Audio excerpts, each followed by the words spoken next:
Poker's legendary champions, next generation stars, and tireless ambassadors of the game, sharing their wisdom and guiding your journey to high achievement on the green felt.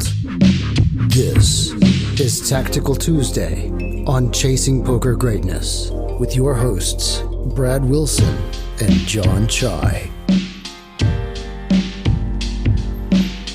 Welcome, my friend, to another episode of the Chasing Poker Greatness podcast. As always, these are your hosts, the founder of ChasingPokerGreatness.com, Coach Brad Wilson, and his longtime protege, Jon Chai. Jon, how you doing, sir? Doing good. How you doing? Doing well. Just waiting with bated breath as to what the theme of today's show is. So the theme of today's show is going to be, it's going to follow along with something like a concept that we've actually recently been spending quite a bit of time on in the Named Wolves coaching group.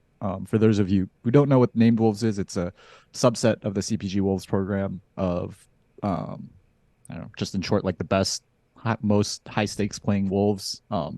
Basically like the wolves with the most potential or the highest earners from 200 NL get into Named Wolves.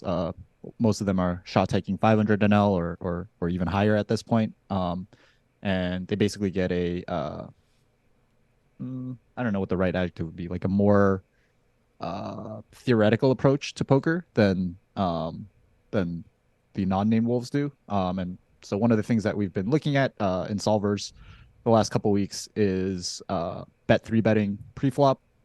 So have a handful of hands where I both bet 3-bet from out of position and in position to basically, like the last few episodes, just see what you think about these bet 3-bets. Do you like them? For some reason I shouldn't have done them. Yeah, you said pre-flop. It's kind of hard to bet 3-bet pre-flop. Bet 3-bet I assume you meant post-flop. Yeah. On the flop. Okay. So some bet 3-bets. This is uncharted territory, I think, for Tactical Tuesday. It's playing 500. Yeah, so I can't imagine how this one's going to go. Yeah, this one's a gimme. We're going to just start out with a warm-up. Yeah, so we have a min open on the button. Jon 3-bets 250 with ace-5 of hearts, and the button calls. Flop is tray 410 with the 10 tray of hearts. So Jon has a gut shot with the nut flush draw. He c-bets, as one should c-bet in this scenario. You choose a third. I think you could also choose half, but yeah, half has definitely been the size that we've been looking at in the bet 3-bet sim. So yeah, and you get clicked, and yeah. So from here, you want to deny villain's equity. You can get called by worse. You have a ton of equity, so like bet 3-bet, just a slam dunk, no brainer here in this situation. You bet 33.66. They raised to 67, so they clicked it, which, yeah, is going to be one of the sizes that you're going to see in this spot. You stick it in for their last 400. They call, and you miss and lose to 10-5 of diamonds. Why does he have 10-5 of diamonds? Please, just what is this? Yeah, I don't think the sim covered this one. Yeah. I don't think they had the 10-5 of diamonds in the sim. In a 3-bet pot? Yeah, probably not. Yeah. All right. Let's go to the next one. So cutoff opens 2.5x, playing $500 effective. You're playing 500 no limit. You 3-bet to 55 from the big blind with the 9-10 of diamonds. Cutoff calls. You flop an open ender on 7-8 queen 1 diamond. You bet, and now they raise. This looks like a 3x-ish raise. So you have an open ender with a backdoor flush draw.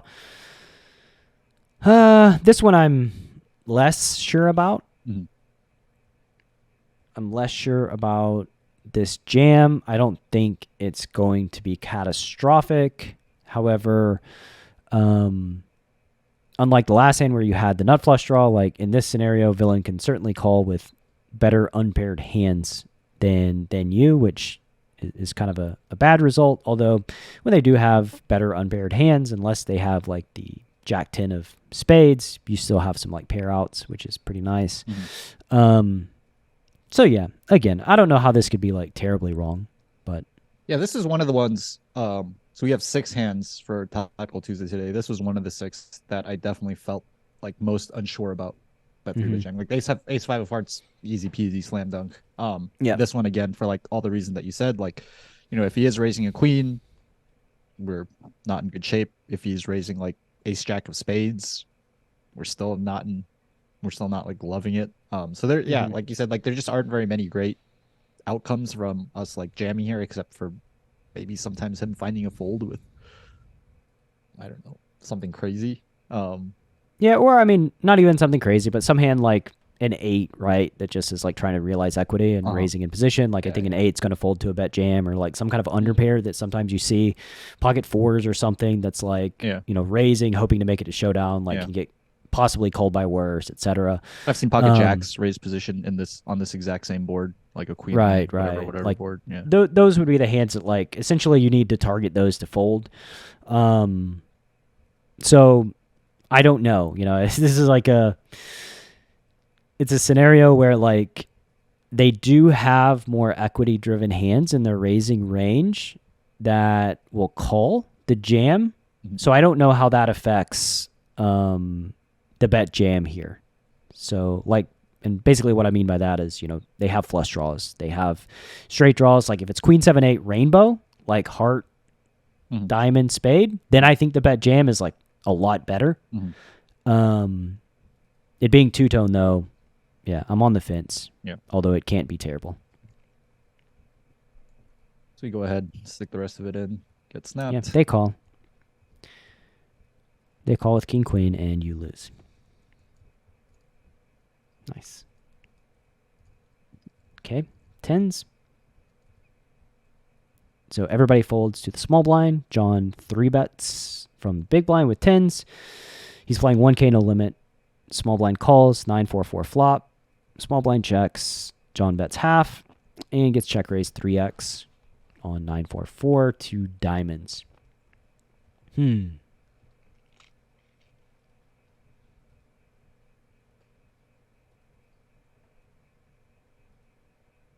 So I see the merits of bet jamming.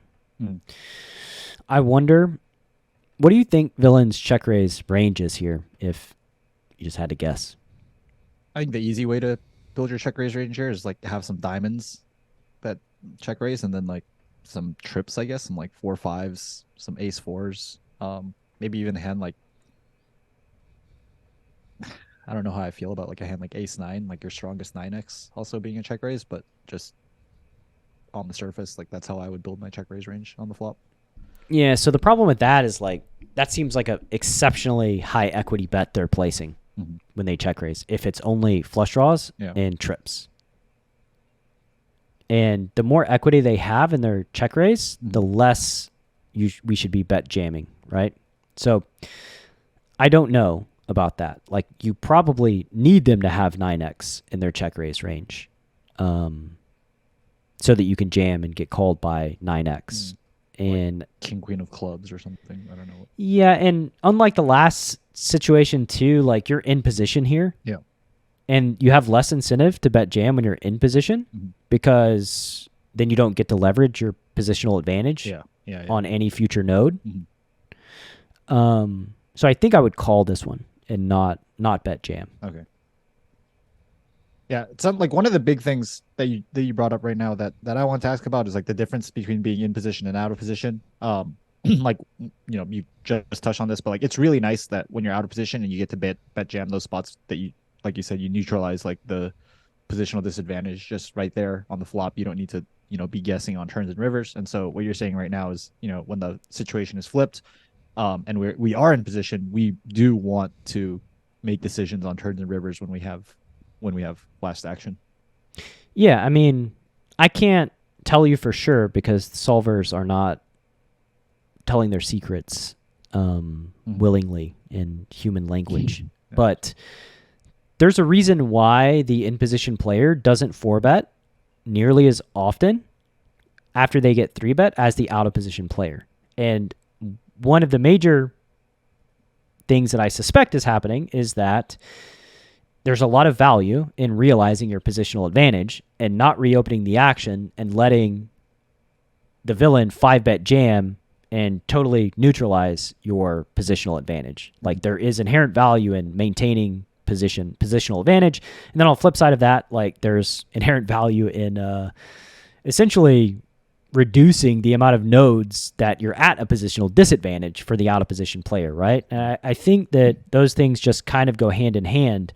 So I think that, like, yeah, just the bet jam is going to have a lot more utility out of position than in position in general. Gotcha. All right. I think there are at least two in position ones in here. So yeah, we'll see if we feel the same way about both. But this one, we just continue as a call.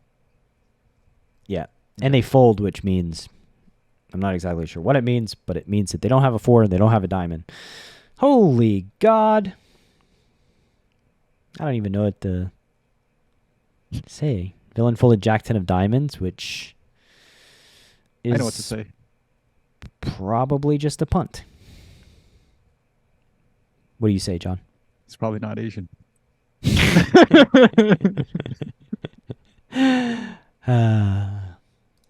And for the podcast listener, John's Asian, so I don't take any responsibility for his jokes. All right. After the break, we're gonna have 3 more hands, some in position, some out of position. This villain folding a flush draw. How does that make you feel about jamming in position? Makes me feel good. Makes me feel pretty good about jamming in position, to be honest. All right, stick around after the break. We got 3 more hands that may or not be played by Asian people. Are you a lone wolf searching for the ultimate pack? The CPG Wolf program is a close-knit brotherhood hell-bent on one thing only: chasing poker greatness. Powered by bleeding-edge wolf strats and led by Coach Brad and his lieutenants, CPG Wolves are systematically prepared for almost any spot they'll encounter on the green felt. If you want to plug into an elite team and have a step-by-step game plan to realize your full poker potential, you can apply at cpgwolves.com. Space is limited, and the pack is only as strong as its weakest member. So only the hungriest, grittiest, and most driven will be accepted into the program. Applications are open at cpgwolves.com. All right, welcome back from the break. Spoiler alert, all 3 of these hands involve at least one Asian, and that Asian is John. So more bet 3 betting on the way. Yeah, you'll also probably not see me check raise a flush draw and then fold ever at any point. So don't expect in that. Your entire life. Probably. I like that you paused to think of outlier scenarios where you might. Has someone ever like jammed 1,000 bigs on me like on the flop and like I just had to fold? Maybe. Yeah, that just happened to me in the poker coaching P&E. I called a 3-bet and flop was 10. It was like 10-10-4. I had Jack 9 of spades. I checked and villain 4.5x ripped the flop. No. Devastating. Devastating. All right, so ace king off. You're playing 1K and L. You 3-bet from the small blind, and the cutoff calls. You flop the old top, king 8-5, king 8 of clubs. You have ace of spades, king of hearts. You start out betting a third, and villain raises to 200. Yeah. This feels sort of like a gimme too. I don't know what you think. I think it probably is a gimme. I mean, I don't really see another alternative path than jamming. Like, if villain has a set, best of luck. Congratulations on your buy-in. Villain has like open enders or flush draws, like jamming so that they don't overrealize equity is good. So like, yeah, just you're out of position, neutralizing your positional disadvantage by putting the money in. Yep. Good. Don't Trying really to fold have out Jack anything 10 to of say. clubs.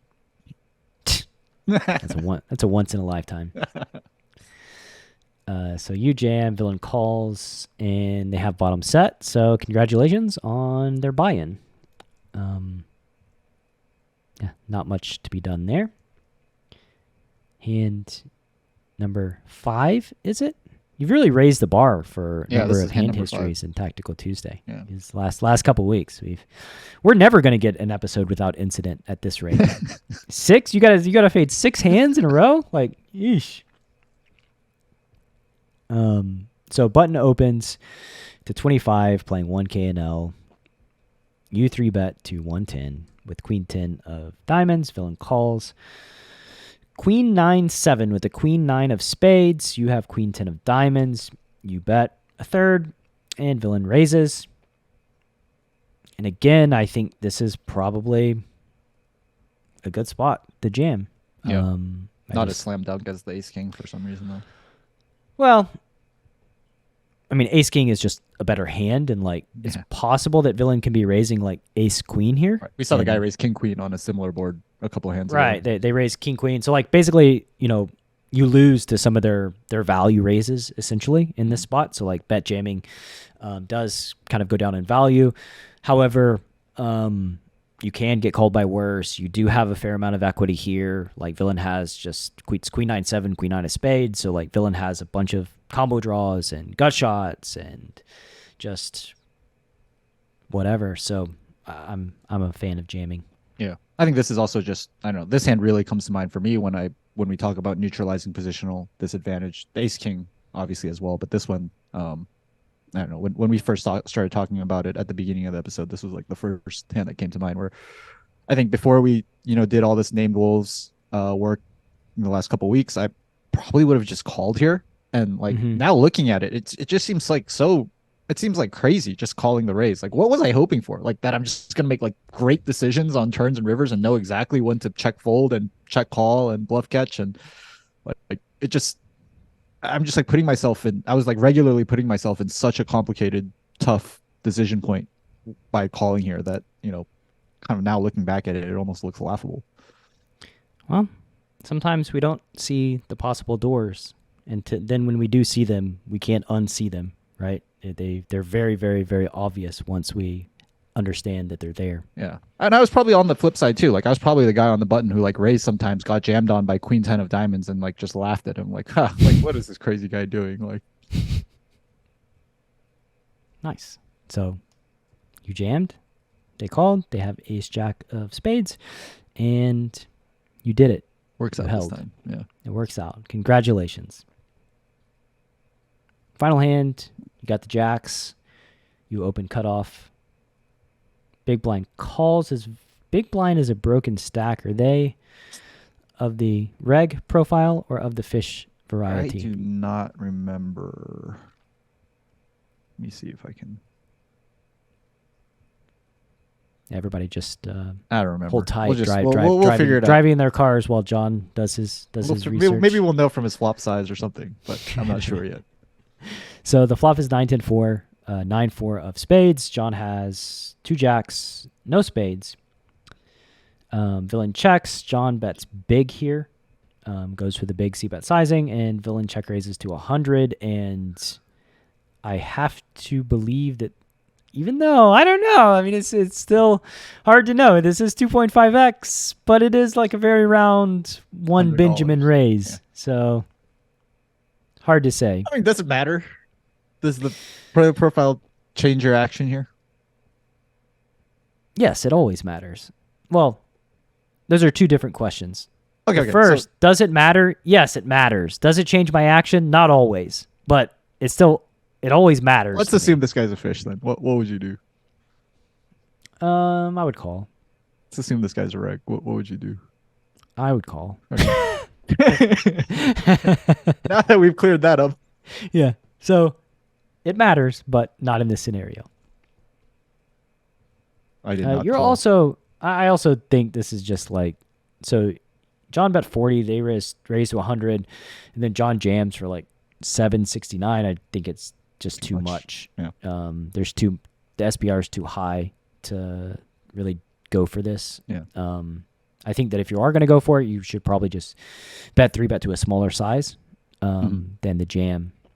But I would just call in position. Just call it, yeah. Just play in position. Yeah, that seems like the lesson, at least for me, for today, was just that, hey, when you're out of position, like one of the big goals is neutralizing positional disadvantage when I'm in position. Like, don't help them neutralize the positional disadvantage by ripping it in for them. Yeah, it's just like you're in a dominant position, and like you want them to squirm. You want them to feel that pressure of staying in that dominant position. Yeah. Take a look at what he folded. Yeah. They folded Queen 9 off, so I'm just going to go out on a limb and say that villain is probably of the fishy variety. Yeah. All right. I think that's going to do it, right? Yeah, 6 hands. We mowed through them in like 20 minutes. So, yeah, what are we going to do when we go back to 2 hands? Is it going to be like 3-minute YouTube short episodes in the future? TikTok. If it's going to be banned, we don't want to invest a lot of resources in the platform that's going to get banned. So I guess last word is, if you're interested in applying to the CPG Wolves program, hit up cpgwolves.com. It's ran by both John and I. It's, where I spend the vast majority of my waking energy in helping everyone level up, analyzing data, building strats, teaching, communicating, just looking into the future, and all of those things. It's just where all my energy goes. So cpgwolves.com. With that said, here we'll end this episode of Tactical Tuesday. Thank you for listening. That's it. See you next week. See you next week. Thanks for listening to Chasing Poker Greatness. You can subscribe on Apple Podcasts or on your favorite podcast app. Go to chasingpokergreatness.com to get the newsletter. Join the Greatness Village community, book a coaching session, or dive into the latest data-driven poker courses. Follow the show on Twitter @CPG Podcast.